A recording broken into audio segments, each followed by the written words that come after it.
फिर बहू की जरूरत ही क्या है। आज मनोज का छोटा भाई राजीव आ रहा है। मनोज और नंदिनी की शादी 3 महीने पहले हुई थी। राजीव भाई की शादी होते ही तुरंत बैंगलोर चला गया, क्योंकि शादी की तैयारियों में उसके काफी प्रोजेक्ट रह गए थे और इंटरनल भी शुरू होने वाले थे। एग्जाम्स के बाद उसकी छुट्टियां हो गई है तो घर आया है। पापा जी नमस्ते कहते हुए राजीव अपने पापा के पैर छूते हुए घर में प्रवेश करता है। फिर मम्मी के पैर छूते हुए पूछता है, मम्मी, दीदी और भाभी कहाँ हैं? मम्मी कहती है, आ गया मेरा बेटा, खुश रहो। सुबह दीदी अपने कमरे में है और भाभी किचन में है। अरे नंदिनी, देखो तुम्हारा देवर आ गया, जरा चाय तो बना दो और एक कप मेरे लिए भी बना देना। राजीव नंदिनी के पैर छूने लगता है तो नंदिनी कहती है, भैया मैं इतनी भी बड़ी नहीं हूँ, आप मेरे पैर नहीं छुआ करो, पर नमस्ते हाय हेलो चलेगा।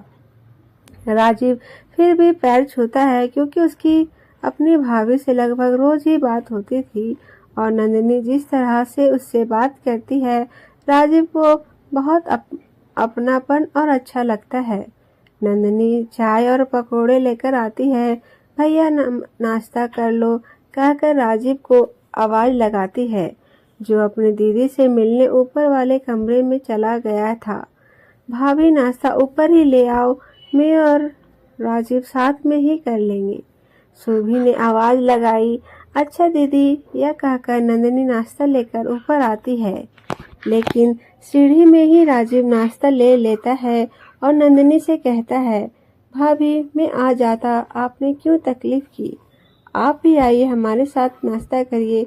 अरे तकलीफ कैसी, आप दोनों नाश्ता करिए, मैं बाद में करूँगी। पहले आपके भैया को ऑफिस के लिए लंच दे दूँ। यह कहते हुए नंदिनी नीचे उतरने लगी। तभी मनोज की आवाज आई, नंदिनी, मेरी शर्ट आयरन नहीं है ही किया, प्लीज आयरन कर दो। अभी करती हूँ, नंदिनी ने कहा। थोड़ी देर बाद राजीव और सुभी नीचे आ जाते हैं। मम्मी राजीव से कहती है, अब तुम बताओ, अभी आराम करोगे या कहीं जाओगे? मनोज अपने ऑफिस और तुम्हारे पापा तो दुकान गए। नहीं मम्मी, मैं अभी कहीं नहीं जाऊंगा, मैं घर पर ही रहूंगा, आपसे, भाभी से और दीदी से बातें करूंगा।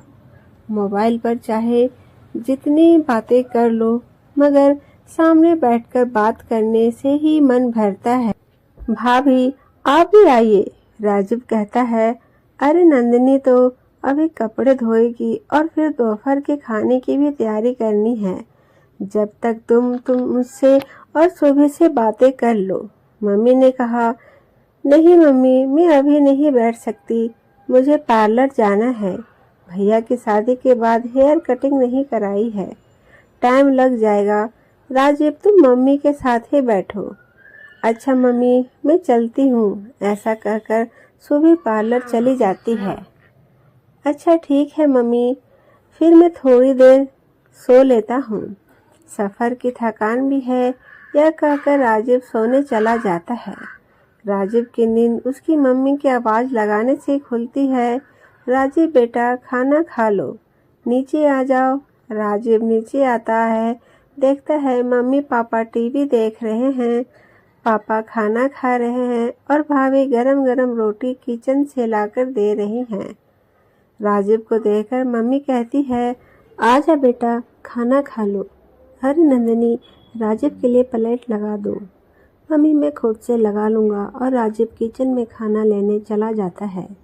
अरे भैया अब बैठो, मैं लगा देती हूँ, नंदिनी कहती है। नहीं भाभी, यह तो हमारा बचपन का काम है, बस आप सेकिए, मैं लेने आ जाऊँगा, राजीव कहता है। राजीव के खाना खाते समय सुभी भी आ जाती है और नंदिनी सुभी को भी और मम्मी को भी प्लेट लगाकर गरम गरम रोटी लाकर देती है।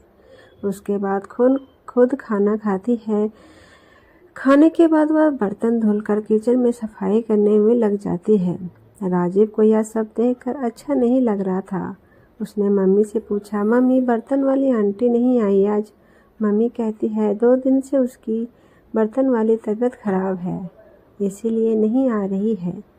उसे वायरल हो गया है तो अभी 1 हफ्ता और नहीं आएंगी। शाम को नंदिनी सबके लिए चाय और स्नैक्स बनाती है और रात के खाने में मटर पनीर, कचौड़ी, रायता बनाती है। राजीव जितने चाव से घर आया था कि भाभी से बैठकर बातें करेगा, लेकिन भाभी जब फ्री होगी तभी तो बातें करेगी।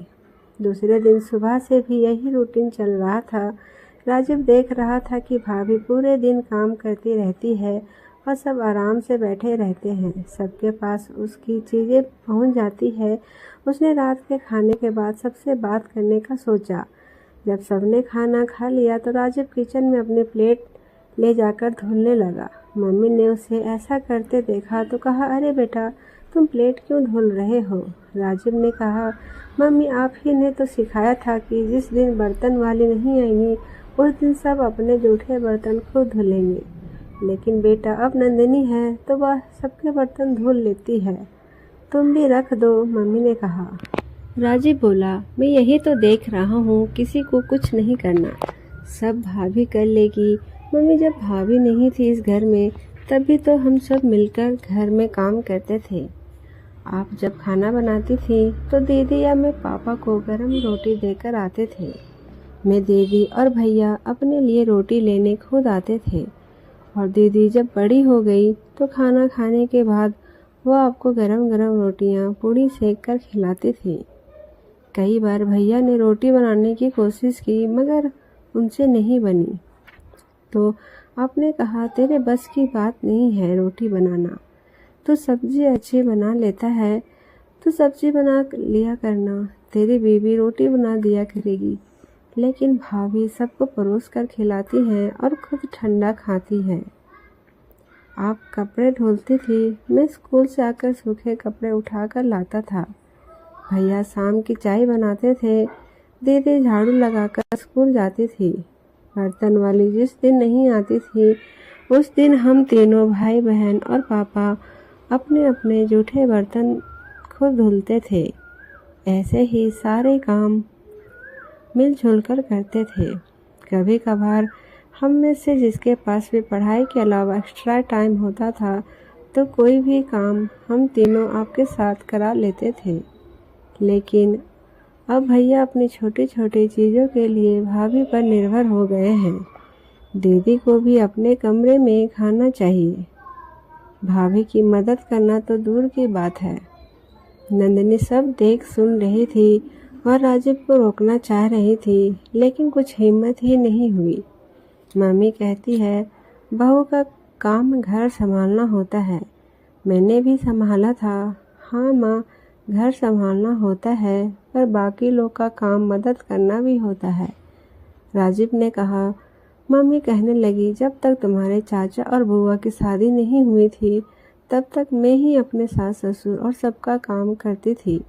हमने कभी भी नंदिनी पर किसी काम के लिए जोर तो नहीं दिया है, उससे कभी भी बुरा भला नहीं बोला है और उसने भी कभी ऐसा जाहिर नहीं किया कि वह परेशान हो रही है।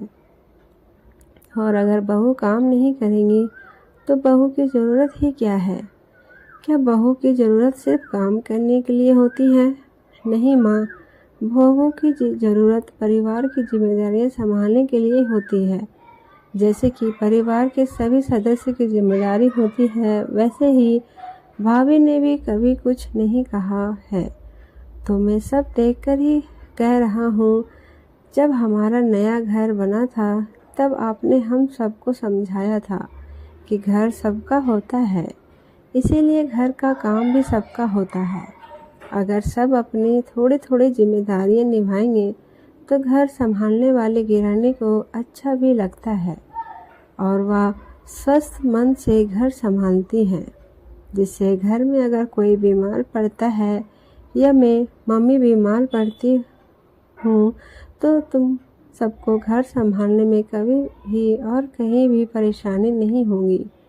मम्मी, आपने तो हम सबको जिम्मेदार बनाया था, पर अब तो आप भी अपनी जिम्मेदारियां भूल गई हैं। मम्मी कहने लगी, हाँ बेटा, कह तो सही रहे हो, मैंने तुम सबको जिम्मेदारी संभालना सिखाया था और खुद ही गैर जिम्मेदार बन गई। वहीं रूढ़िवादी सास बन गई, जिससे अपनी बहू काम करते हुए ही अच्छी लगती है। लेकिन अब ऐसा नहीं होगा। जैसे पहले सब मिलजुल कर काम करते थे, वैसे ही अब से करेंगे। नंदिनी, तुमने कभी कोई शिकायत नहीं की, यह तुम्हारी अच्छाई है। नंदिनी ने राजीव से कहा। भैया, आप मेरे लिए इतना कुछ सोचा, थैंक यू। यह ज़्यादातर घरों में होता है कि बहू के आते ही सारी जिम्मेदारी उसी पर डाल दी जाती है, पर यह कहाँ तक सही है।